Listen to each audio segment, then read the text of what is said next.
नमस्कार दोस्तों, आपका हमारे YouTube चैनल पर स्वागत है। आप सभी को बुद्ध प्रदोष की हार्दिक शुभकामनाएं।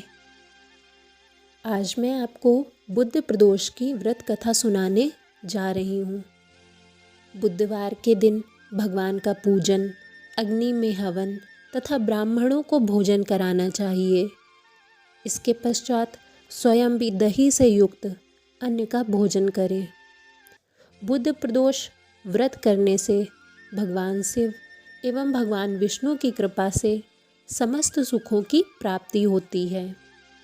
बुधवार व्रत में निम्नलिखित कथा पढ़ने या सुनने से समस्त पापों का नाश होता है। तो अब सुनते हैं बुद्ध प्रदोष की कथा। रामू नाम का एक युवक अपनी ससुराल गया और वहाँ कुछ दिन सुखपूर्वक रहा। फिर अपने ससुर से एक दिन उसने कहा कि आज हम अपनी पत्नी के साथ घर जाएंगे, अतः आप विदा कर दें। यह सुनकर उनका ससुर बोला कि आज बुधवार का दिन है, अतः आज जाना उचित नहीं है, कल चले जाना। किंतु रामू अपनी बात पर अटल रहा और किसी का कहना ना माना। लाचार होकर उसके ससुर ने अपनी पुत्री सहित उसको विदा कर दिया, किंतु उसे चिंता लगी रही कि कहीं कोई अनिष्ट कार्य ना हो जाए। आगे चलकर रास्ते में रामू की पत्नी को प्यास लगी, अतः रामू पानी लेने चला गया और जब लौट कर आया तो देखा कि उसके रथ पर एक दूसरा रामू बैठा है। रामू ने उससे पूछा कि तुम कौन हो? तो उसने भी पूछा कि तुम कौन हो? जिस प्रकार रामू पूछता, ठीक उसी प्रकार वह भी पूछता। दोनों का रूप एक ही तरह का था, किसी प्रकार का कोई भी अंतर न था। अतः उसकी पत्नी भी अपने वास्तविक पति को पहचानने में असमर्थ थी। कुछ समय बाद वे दोनों आपस में लड़ने लगे। उधर से राजा के सिपाही जा रहे थे।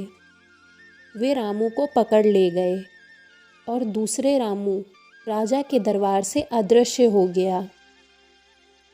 तब तो रामू बहुत ही विलाप करता हुआ बोला कि यह बुद्ध देवता के कोप का फल है।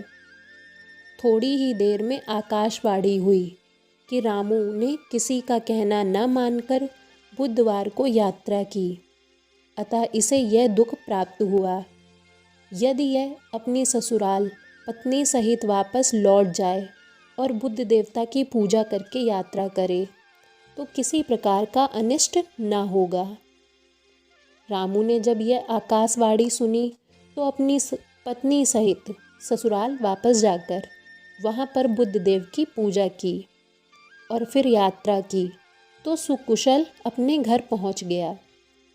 रामू और उसकी पत्नी बुद्ध के व्रत को करके इस लोक में अनेक सुखों को भोग कर धन्य धान पुत्र आदि से युक्त हुए।